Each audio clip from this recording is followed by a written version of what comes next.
کلام میں لکھا ہے، خداوند فرماتے ہیں جو بات میں کہوں گا وہ پوری ہو جائے گی۔ میں خداوند نے فرمایا ہے، میں ہی کر دکھاؤں گا۔ ان خوبصورت آیات کا اگر ہم گہرائی سے مطالعہ کریں تو ہم دیکھتے ہیں کہ کس چیز کا، کس بات کا خداوند ذکر کر رہے ہیں۔ خدا کی بات جو ہے اس سے مراد ہے خدا کا وعدہ۔ خداوند فرماتے ہیں جو وعدہ میں نے اپنے لوگوں سے کیا ہے میں وہ کر دکھاؤں گا، وہ میں پورا کر دکھاؤں گا۔ ہمیں کیسے پتہ چلتا ہے کہ ہماری زندگیوں میں خدا نے ہم سے وعدہ کیا ہے؟ جب ہم کلام پڑھتے ہیں تو کلام کے ذریعے خدا ہم سے بات کرتا ہے اور ہمیں جواب دیتا ہے اور ہم سے وعدہ کرتا ہے۔ لکھا ہے مانگو تو دیا جائے گا۔ یہ بھی سچ ہے کہ خدا ہمارے مانگنے سے پیشتر جانتا ہے کہ ہمیں کن چیزوں کی ضرورت ہے، ہم کن چیزوں کے محتاج ہیں، لیکن خداوند ہم سے سننا چاہتے ہیں تو ہم اپنی منتیں، مرادیں، اپنے دل کی باتیں دعا کے ذریعے خدا کے سامنے پیش کرتے ہیں اور خدا ہماری دعاؤں کو سنتے ہیں، ہمیں جواب دیتے ہیں اور ہم سے وعدہ کرتے ہیں۔ اب یہ بات کلیئر ہے کہ دعا اور کلام کے ذریعے جب ہم خدا سے بات کرتے ہیں تو خدا ہمیں جواب دیتے ہیں اور ہم سے وعدہ کرتے ہیں۔ آج ہم دیکھیں گے کہ ہمیں دعا کیسے کرنی چاہیے کہ ہم اپنا وعدہ حاصل کر سکیں۔ کلام میں لکھا ہے ہر وقت دعا کرتے رہنا اور ہمت نہ ہارنا۔ ہر وقت دعا کرنے سے کیا مراد ہے؟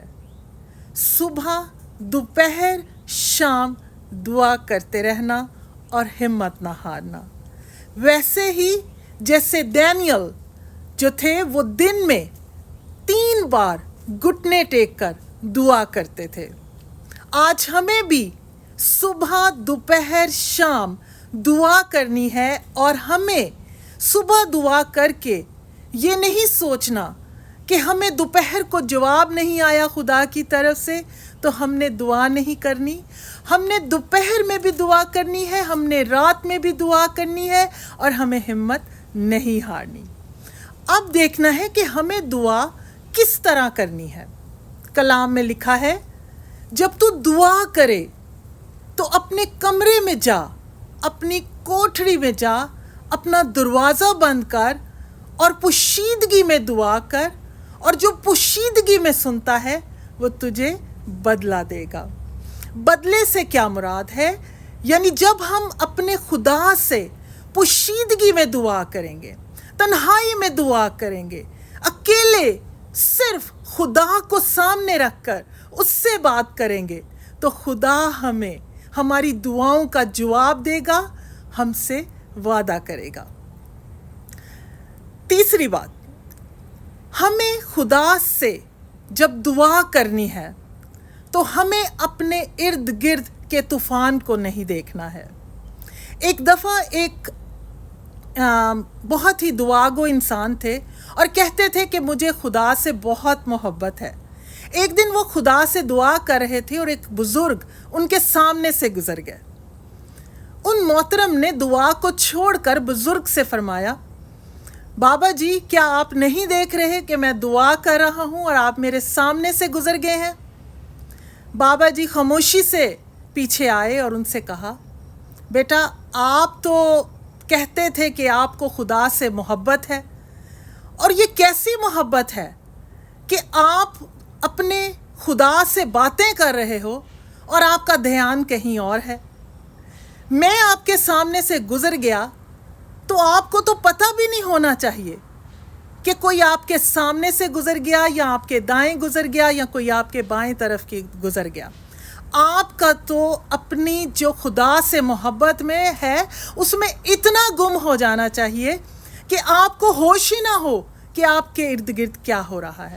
تو جب آپ دعا کریں تو آپ کی محبت خدا کے ساتھ اتنی گہری، اتنی مضبوط، اتنی طاقتور ہونی چاہیے کہ آپ کو اپنے طوفانوں کی ہوش ہی نہ ہو. آپ کو یہ ایمان ہو کہ جس خدا سے آپ دعا کر رہے ہیں وہ آپ کو جواب دے گا، آپ سے وعدے کرے گا، اور آپ کا جو وعدہ ہے جو اس نے آپ سے کیا ہے وہ پورا کرے گا. کیونکہ دنیا کی محبت، دنیا کی دوستی، دنیا کی وفائیں سب کمزور ہیں، لیکن خدا کے وعدے، خدا کی محبت دائمی ہے، اور وہ خدا جو ہے وہ وعدوں کا سچا اور وہ وفادار خدا ہے. وہ جو ہم سے وعدہ کرتا ہے وہ پورا کرتا ہے.